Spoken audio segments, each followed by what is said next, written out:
وقال لهم نبيهم إن الله قد بعث لكم طالوت ملكا قالوا أنى يكون له الملك علينا ونحن أحق بالملك منه ولم يؤت سعة من المال قال إن الله اصطفاه عليكم وزاده بسطة في العلم والجسم والله يؤتي ملكه من يشاء والله واسع عليم۔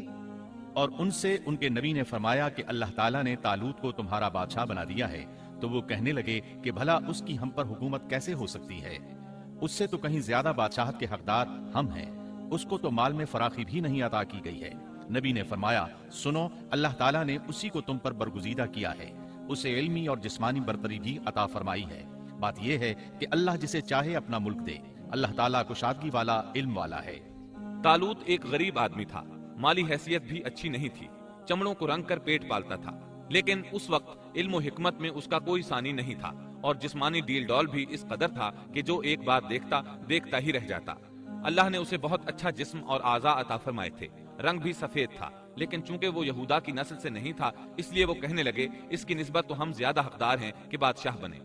ان کی بات کا جواب شمویل علیہ السلام نے یہ دیا کہ یہ انتخاب میرا نہیں، اللہ تعالیٰ کا ہے، اور بادشاہت کے لیے عقل اور جسمانی طاقت کی ضرورت ہوتی ہے۔ بادشاہت یوں بھی اللہ کے اختیار میں ہے، جسے چاہے عطا کر دے۔ یہ سن کر ان میں سے اکثر نے لڑنے سے انکار کر دیا، اللہ کے نبی کی اطاعت بھی چھوڑ گئے۔ اس نازک موقع پر شمویل علیہ السلام نے ان سے کہا، اگر میں تمہارے پاس کوئی ایسا نشان اور معجزہ لے آؤں جو ثابت کر دے کہ یہ اللہ کا انتخاب ہے، تو کیا تم میری باتوں پر یقین کر لوگے؟ وہ کہنے لگے، جی ہاں۔ چنانچہ اللہ نے انہیں ایک معجزہ عطا فرمایا۔ اس کا ذکر سورۃ البقرہ آیت 248 میں آیا ہے۔ وقال لهم نبيهم إن آية ملكه أن يأتيكم التابوت فيه سكينة من ربكم وبقية مما ترك آل موسى وآل هارون تحمله الملائكة إن في ذلك لآية لكم إن كنتم مؤمنين۔ ان کے نبی نے ان سے پھر کہا کہ اس کی بادشاہت کی ظاہری نشانی یہ ہے کہ تمہارے پاس وہ صندوق آ جائے گا جس میں تمہارے رب کی طرف سے دل جمعی ہے، اور آل موسیٰ اور آل ہارون کا بقیہ ترکہ ہے۔ فرشتے اسے اٹھا کر لائیں گے، یقیناً یہ تو تمہارے لیے کھلی دلیل ہے اگر تم ایماندار ہو۔ اس آیت میں اللہ تعالیٰ نے شمویل علیہ السلام کی نبوت اور طالوت کی بادشاہی ثابت کرنے کے لیے نازل ہونے والے معجزے اور علامات کا ذکر کیا ہے۔ یعنی وہ تابوت جسے بنو عمالقہ نے چھین لیا تھا وہ واپس آ جائے گا اور فرشتے اسے اٹھا کر لائیں گے۔ چنانچہ لوگوں کے دیکھتے ہی دیکھتے اللہ کے فرشتوں نے اس تابوت کو لا کر طالوت کے سامنے پیش کر دیا۔ یہ معجزہ دیکھ کر وہ مطیع ہو گئے۔ اب طالوت ان لشکروں کو لے کر دشمن کی طرف بڑھے۔ اللہ تعالیٰ سورۃ البقرہ آیت 249 میں فرماتے ہیں، فلما فصل طالوت بالجنود قال إن الله مبتليكم بنهر فمن شرب منه فليس مني ومن لم يطعمه فإنه مني إلا من اغترف غرفة بيده فشربوا منه إلا قليلا منهم۔ جب طالوت لشکروں کو لے کر نکلے تو کہا، سنو، اللہ تمہیں ایک نہر سے آزمانے والا ہے، جس نے اس میں سے پانی پی لیا وہ میرا نہیں، اور جو اسے نہ چکھے گا وہ میرا ہے۔ ہاں یہ اور بات ہے کہ اپنے ہاتھ سے ایک چلو بھر لے، لیکن سوائے چند کے باقی سب نے پانی پی لیا۔ جب طالوت نے سفر شروع کیا تو راستے میں ایک نہر آ گئی۔ ادھر لشکر پیاسا تھا۔ اللہ تعالیٰ نے اس کے ذریعے مخلص لوگوں کو الگ کرنے کے لیے ایک امتحان لیا۔ یہ نہر اردن تھی، فلسطین اور اردن کے درمیان رواں دواں تھی بھی وہ دونوں کے قبضے میں۔ آزمائش اور امتحان کے لیے حکم یہ ہوا کہ باوجود سخت پیاس کے پانی کو استعمال نہ کرنا، صرف ایک چلو بھر کر پینے کی اجازت تھی، اور جو شخص سیر ہو کر پیے گا وہ آپ کے ساتھ نہیں جا سکے گا۔ جب وہ گزرنے لگے تو چند ایک نے ایک چلو پانی لیا، باقی سب نے زیادہ پانی پی لیا اور اس آزمائش میں ناکام ہو گئے۔ کامیاب ہونے والوں کی تعداد صرف اور صرف 313 تھی۔ صحیح بخاری میں سیدنا برا بن عازب رضی اللہ عنہ سے روایت ہے کہ ہم اصحاب محمد صلی اللہ علیہ وسلم آپس میں یہ باتیں کیا کرتے تھے کہ غزوہ بدر میں شریک ہونے والوں کی تعداد طالوت کے ساتھیوں کے برابر تھی۔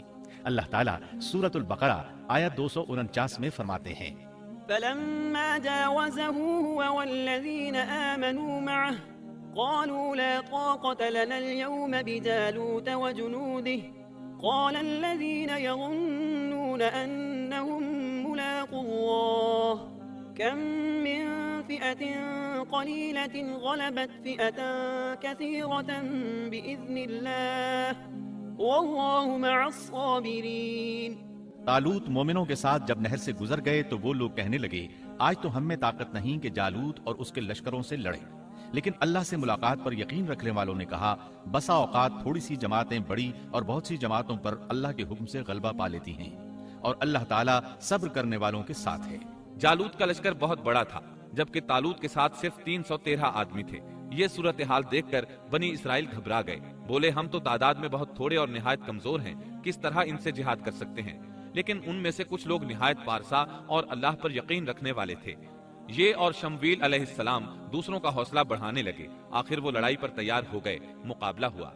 ولما برزوا لجالوت وجنوده قالوا ربنا أفرغ علينا صبرا وثبت أقدامنا وانصرنا على القوم الكافرين۔ اور جب ان کا جالوت سے اور اس کے لشکر سے مقابلہ ہوا تو انہوں نے دعا مانگی کہ اے پروردگار ہمیں صبر دے، ثابت قدمی دے اور کفار کے مقابلے میں ہماری مدد فرما۔ مقابلہ شروع ہوا۔ جالوت اپنے لشکر سے نکلا اور مقابلے کے لیے للکارا۔ یہ بہت طاقتور تھا، اس کا پورا بدن اسلحے سے لیس تھا۔ مسلمان اسے دیکھ کر ڈر گئے۔ طالوت نے اپنے ساتھیوں سے کہا کون اس کے مقابلے میں نکلے گا؟ سب خاموش رہے۔ اس کے لشکر سے ایک نوجوان نکلا، یہ داؤد علیہ السلام تھے۔ اس وقت یہ صرف 16 سال کے تھے۔ یہ رسی میں پتھر باندھ کر اس کو گھما کر پھینکنے کے ماہر تھے۔ نشانہ زبردست تھا، پتھر بہت تیزی سے جاتا تھا، اس کی ضرب بہت شدید ہوتی تھی۔ جالوت نے انہیں دیکھ کر مذاق اڑایا۔ اس نے کہا نوجوان تم ابھی بچے ہو، واپس جاؤ، میرے مقابلے میں کسی بڑے کو بھیجو۔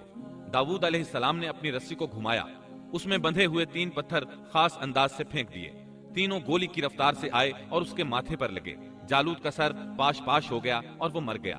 اس کے مرتے ہی جالوت کے لشکر میں خوف ہراس پھیل گیا۔ طالوت نے اپنے 313 مجاہدوں کے ساتھ ان پر حملہ کر دیا۔ ان میں کھلبلی مچ گئی، سنبھل نہ سکے، پیٹھ پھیر کر بھاگے۔ فهزموهم بإذن الله وقتل داود جالوت۔ بس اللہ تعالیٰ کے حکم سے انہوں نے جالوتیوں کو شکست دے دی اور داود کے ہاتھوں جالوت قتل ہو گیا۔ یوں اللہ تعالیٰ نے بنی اسرائیل کو دوبارہ غلبہ عطا فرمایا۔ فتح کے بعد طالوت نے داود علیہ السلام کو اپنا داماد بنا لیا۔ اس طرح داود علیہ السلام طالوت کے بعد بادشاہ بنے۔ اللہ تعالیٰ سورۃ البقرہ آیت 251 میں فرماتے ہیں وآتاه الله الملك والحكمة وعلمه مما يشاء۔ اور اللہ تعالیٰ نے اسے بادشاہت اور حکمت عطا فرمائی اور جتنا کچھ چاہا علم بھی عطا فرمایا۔ اس طرح اللہ تعالیٰ نے داود علیہ السلام کو بنی اسرائیل کا بادشاہ